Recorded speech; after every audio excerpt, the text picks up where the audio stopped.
I've noticed something over the years. Some homes feel heavy, even when they look perfectly organized. It's not because there's too much stuff. It's because there are items from chapters of life that have quietly closed, still waiting for permission to leave. Things that once mattered, but don't quite fit anymore. If you're someone who wants less weight and more breathing room, this channel is for you.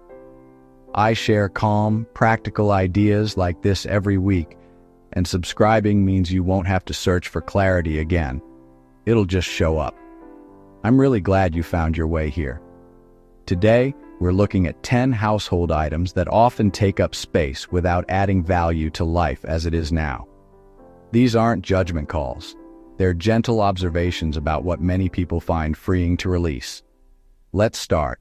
Item 1. Old work, clothes, and business attire. One truth becomes obvious with time. Work defines decades of life. But when work ends, the items connected to it often remain. Closets hold suits, blazers, ties, dress shirts, heels, and professional shoes. Beautifully kept but never worn anymore. They hang there as reminders of a version of life that's already been lived.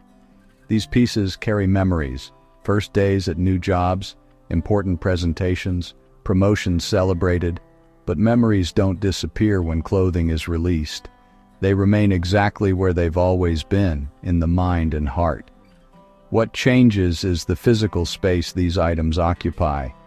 The resistance to letting go often isn't about the clothes themselves. It's about what they represent. Achievement, identity, years of effort. But identity doesn't live in fabric. It lives in experience. And experience doesn't need a closet to exist. Donating professional attire doesn't erase what was accomplished. It simply acknowledges that chapter has closed, and when it's passed on, someone just entering that field might treasure it.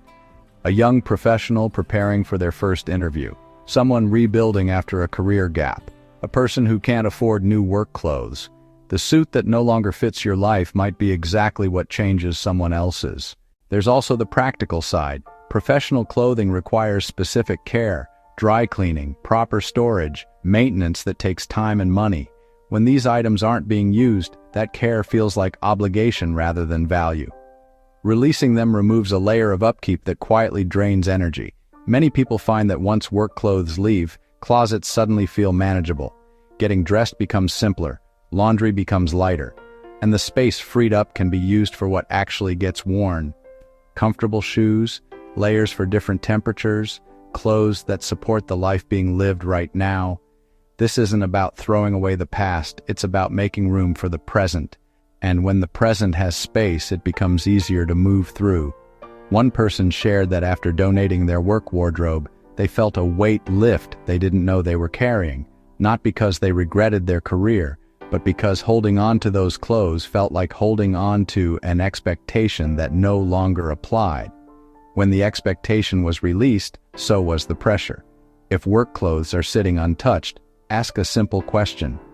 Do they support life as it is now? If the answer is no, they've already served their purpose. Item 2. Professional reference books and outdated manuals. Bookshelves often hold remnants of entire careers. Reference guides, industry manuals, textbooks from certifications earned decades ago, technical documents that once felt essential.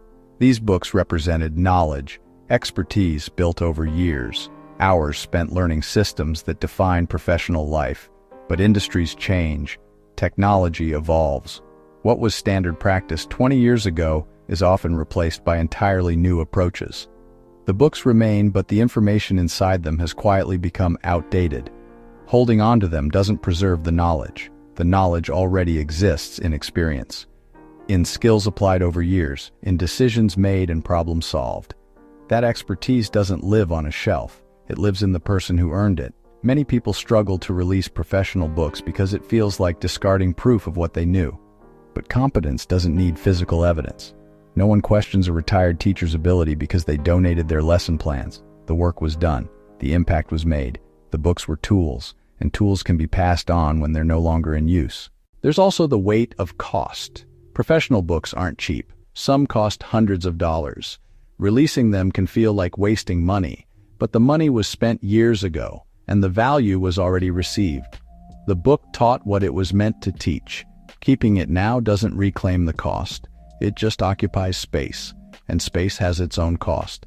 The room these books take up could hold things that serve current life.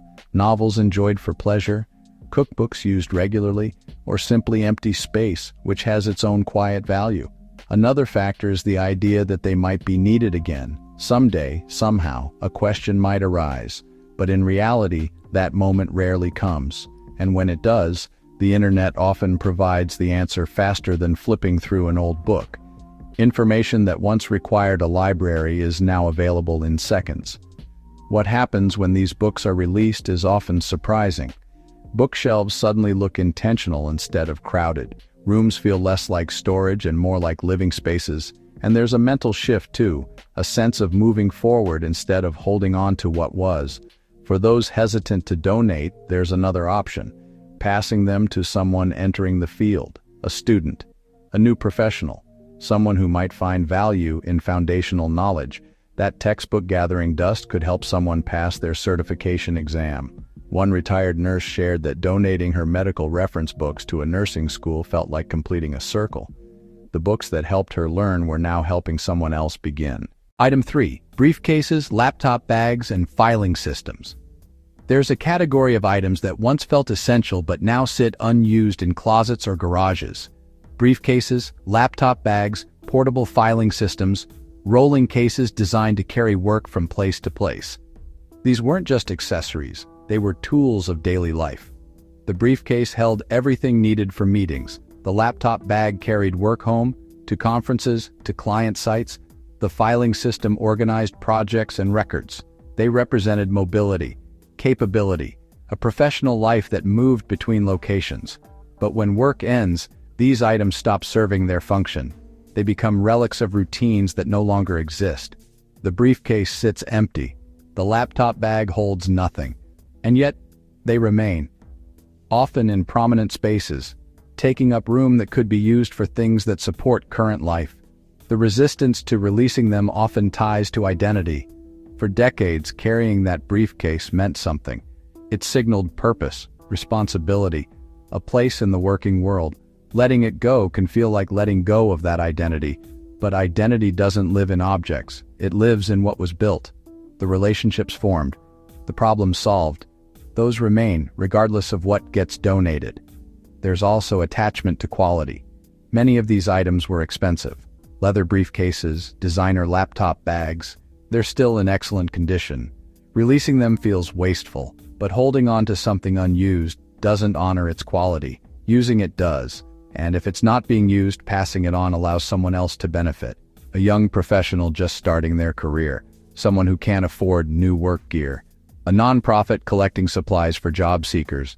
The briefcase that no longer serves one life might launch another. Another layer is sentimental value. That briefcase was carried to the interview that changed everything. That laptop bag traveled to the conference where a major deal was closed.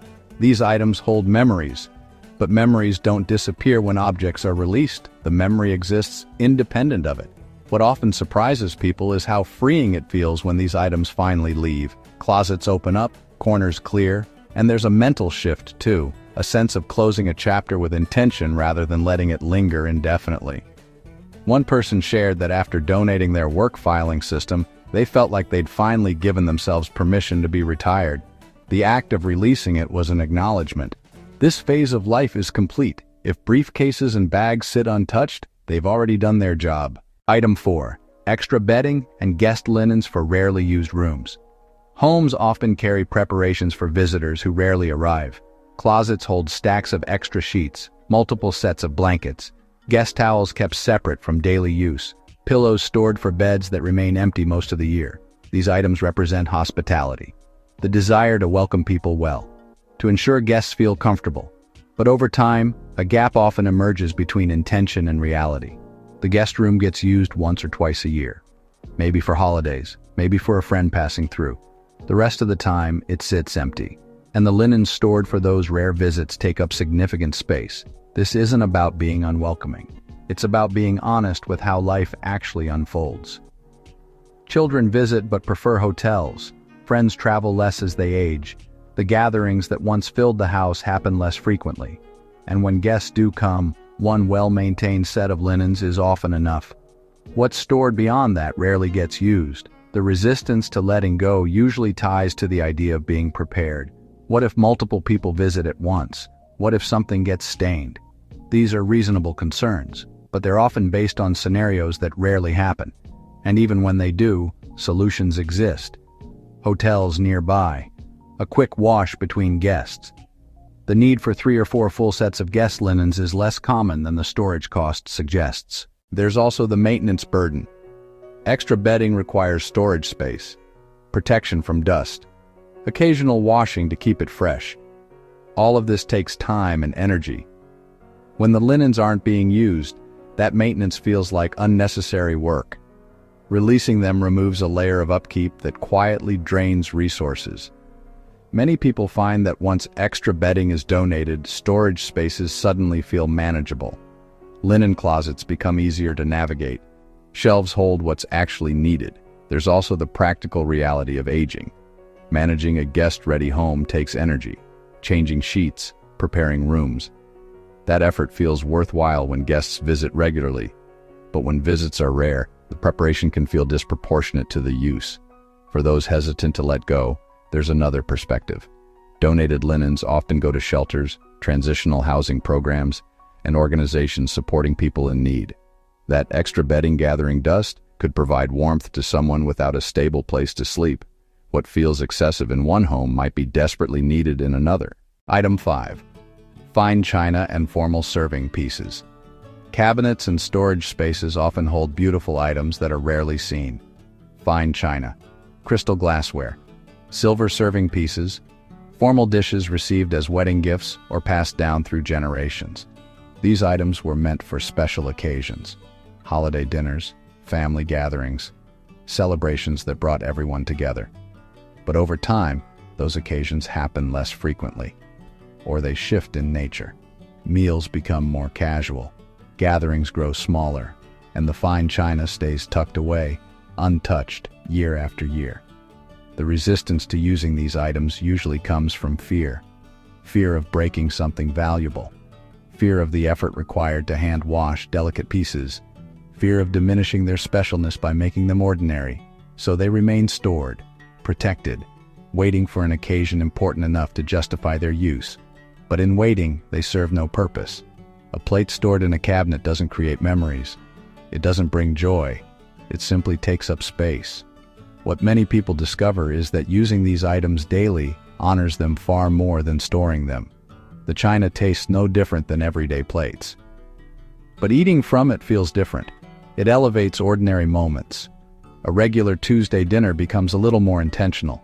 A cup of morning tea feels more special. There's a quiet pleasure in this. Using beautiful things simply because they exist. Not waiting for perfection, not saving them for someday. Just allowing them to be part of daily life. And if something breaks, it breaks. That's the nature of physical objects.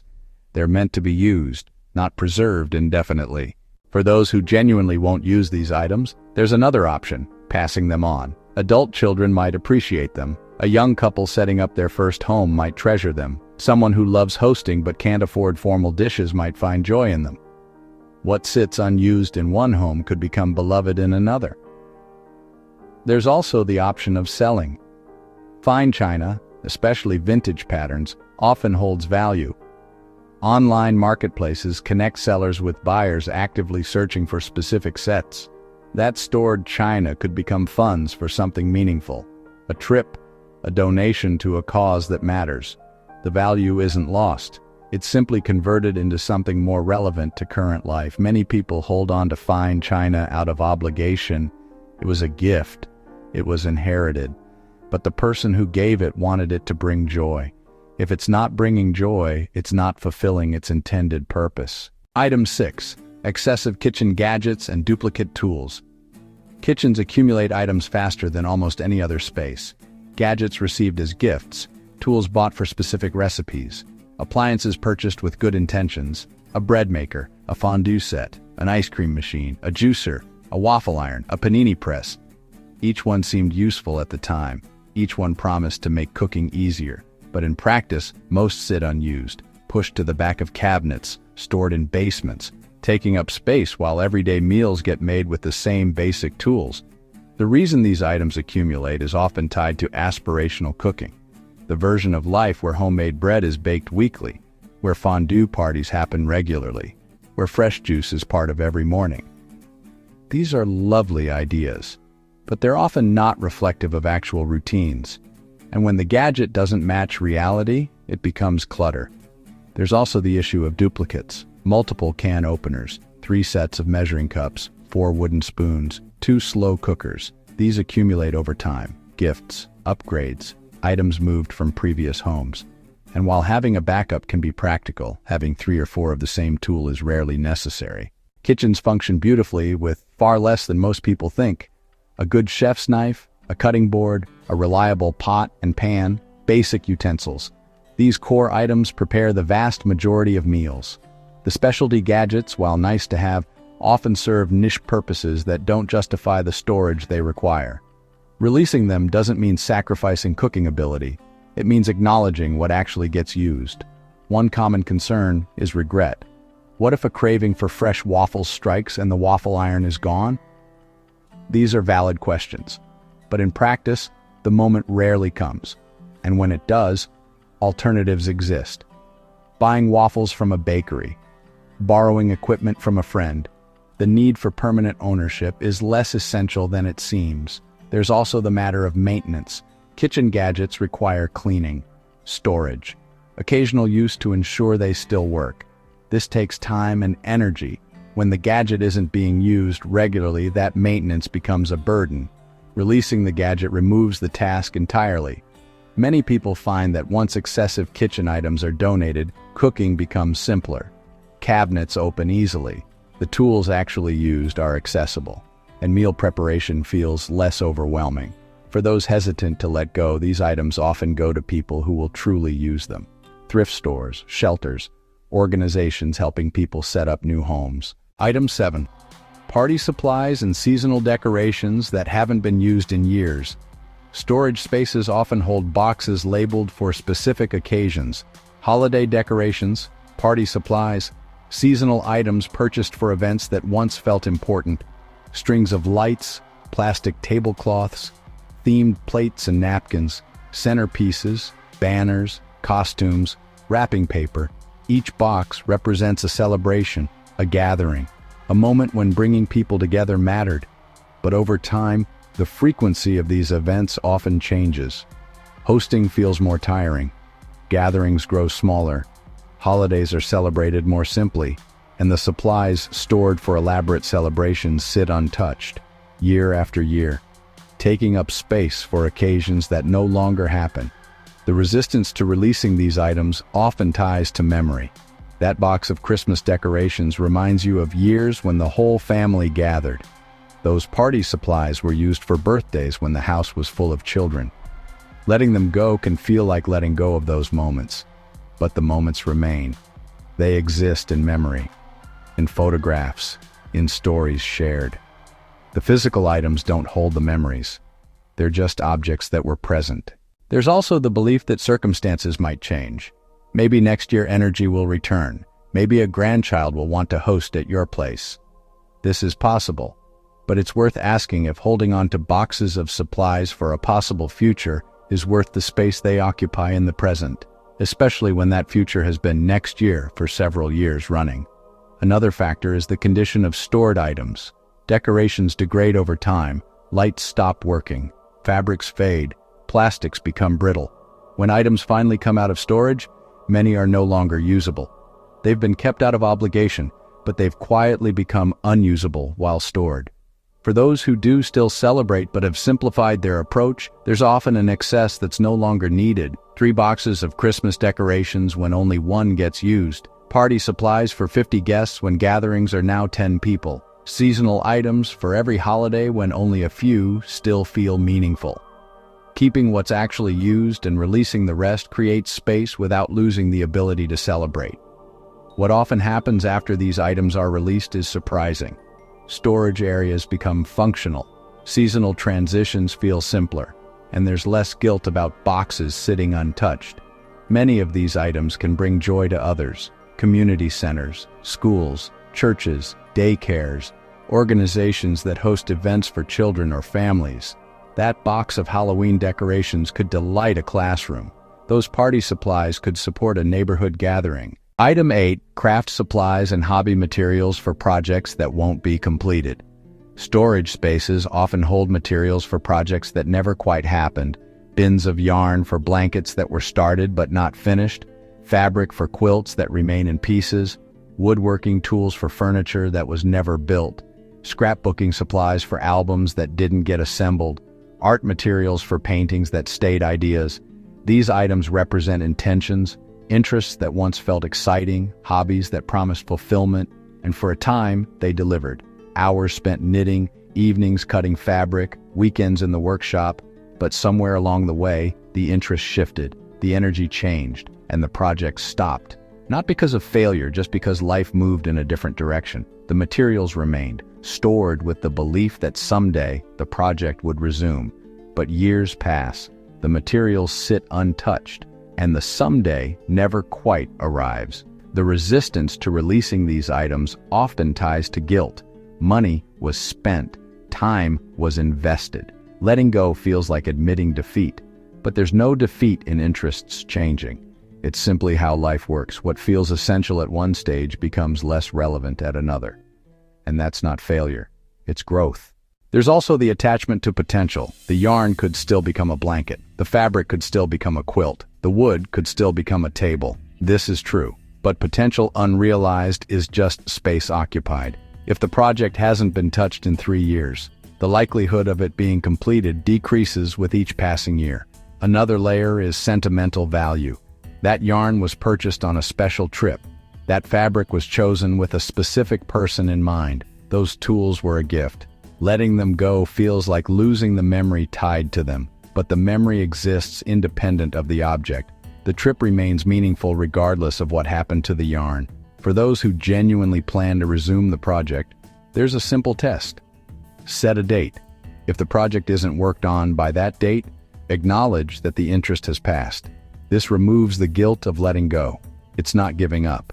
It's being honest about priorities. Many craft supplies can be passed on to people who will use them. Community centers, senior centers, schools, libraries, art programs. That yarn could help someone learn to knit. That fabric could become a beginner's first quilt.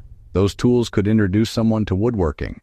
What's unused in one home could spark joy in another. Item 9. Old electronics, cables, and devices that no longer work.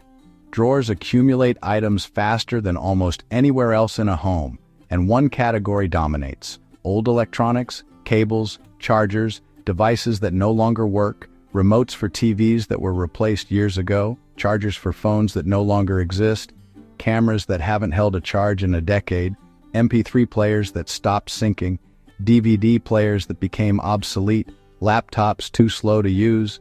These items represent technology that once felt essential. The phone that changed everything when it was new, the camera that captured important moments, the laptop that supported years of work. They served their purpose.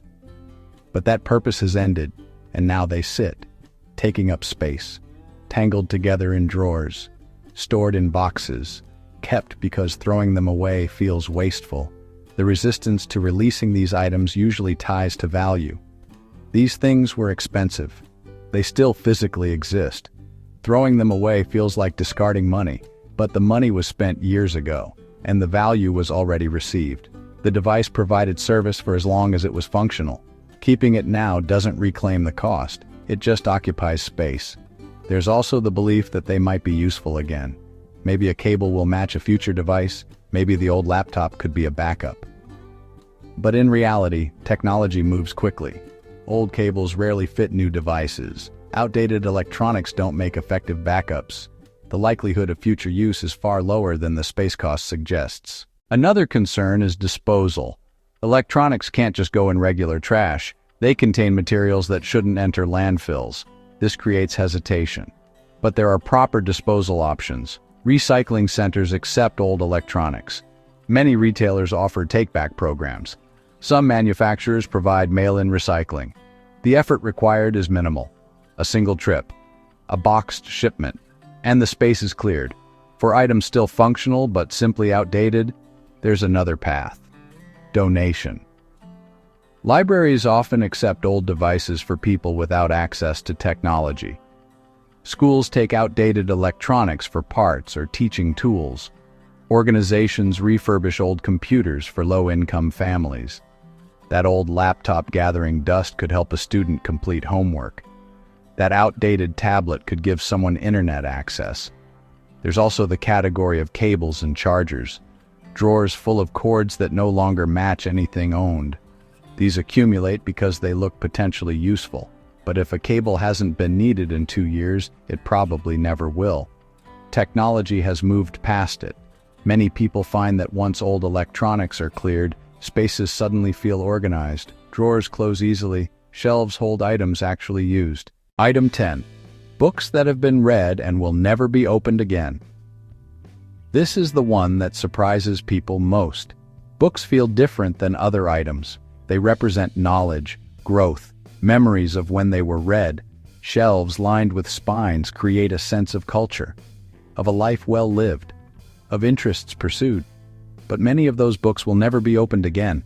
They were read once, enjoyed, absorbed, and now they sit, taking up shelf after shelf.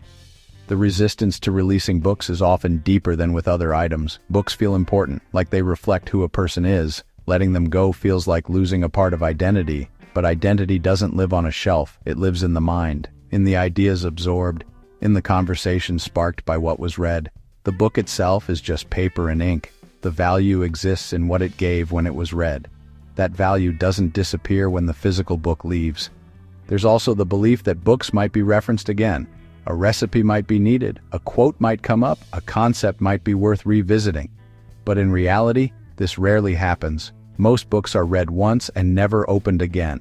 And when information is needed, the internet provides it faster than flipping through a remembered book. The need to keep physical references has genuinely decreased. Another factor is sentimental attachment. That book was read during a difficult time. That novel was a gift from someone special. That collection reminds you of a phase of life that mattered. These feelings are real, but the memory exists independent of the object. The difficult time was navigated. The person is still loved. The phase of life is still part of history. The book doesn't hold these things. For those who truly love books and enjoy being surrounded by them, there's nothing wrong with keeping a collection. But it's worth being honest about which books still matter. Which ones are actually loved and which ones are just there. A curated collection of truly treasured books feels different than shelves packed with titles kept out of obligation. Many books can bring value to others. Libraries accept donations. Little free libraries in neighborhoods always need books. Schools and community centers welcome them. That novel sitting unread could give someone hours of enjoyment.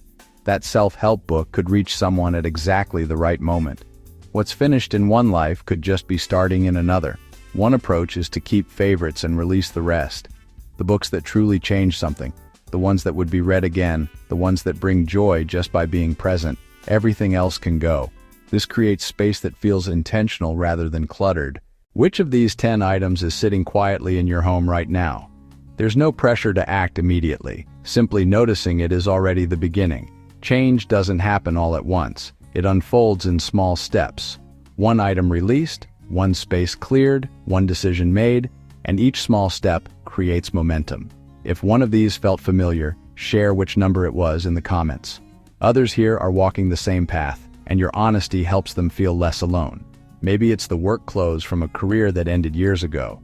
Maybe it's the craft supplies from a hobby that quietly shifted. Maybe it's the books that were read once and never opened again. Whatever it is, you're not alone in holding on to it. And if you've already released something that brought relief, that story matters too. Share what you let go and how it felt. Those moments of lightness inspire others to take their own first steps, because homes don't become calm all at once. They become calm one decision at a time, and every decision moves toward ease. At this stage of life, homes should support ease, not require maintenance. Every item released creates space, and in that space, calm quietly settles in. What often shifts after this isn't just the physical home, it's the mental space, the sense of carrying less. the feeling that life has room to breathe, and that's worth far more than any item stored in a closet. If this video brought a sense of clarity or peace, consider subscribing to Simple Years. Gentle, practical ideas are shared every week, so ease doesn't have to be searched for anymore. It simply arrives. Each video offers a small shift, a new perspective, a gentle reminder that less can genuinely mean more. And together, those small shifts build into a life that feels lighter. Thank you for being here. Thank you for taking the time to consider what serves you and what doesn't. That awareness is already the first step. I'll see you in the next one.